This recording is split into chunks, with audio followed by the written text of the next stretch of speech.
افريقيا 2024 البطوله اللي غفلتنا كلنا.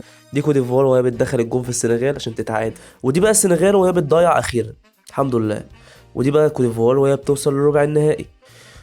وده خروج المغرب المؤسف جدا. وده حكيمي وهو بيضيع التعادل، مشكله كبيره. وده جون ميسي في عزه ما يعرفش يجيبه، وجنوب افريقيا في ربع النهائي.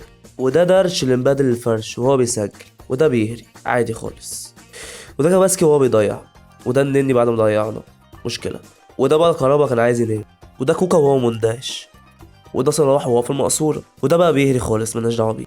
وده بقى جون ما يخشش في عيال صغيرة. وده تريزيجيه بونبونة البطولة. البطولة كانت كلها مفاجآت، بس المفاجأة المدوية لينا خرجنا من البطولة في دور الستاشر. المنتخب المصري أدى أداء شبه مقبول، بس دفاعيا كنا ضايعين خالص. بس السؤال هنا، يا ترى المشكلة فين؟ المشكلة في اللعيبة، ولا في المدرب، ولا في اتحاد الكورة؟ محدش عارف المشكلة فين. بس اللي عارفينه ان المنتخب ما كانش يستحق ان هو ياخد البطولة ولا يوصل للدور النهائي، عشان اداؤه كان متواضع جدا.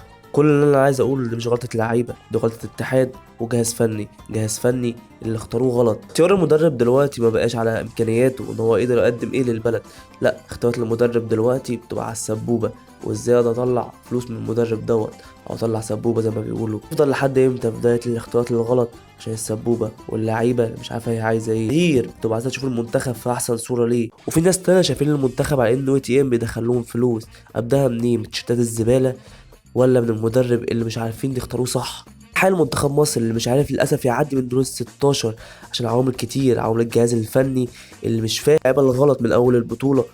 كنا بنفرح بجون او اتنين عشان احنا فعلا عايزين المنتخب يوصل لاحسن احواله، بس هو ده الواقع اللي مش هنقدر نغيره. انا احمد سمارة كنت معاكم.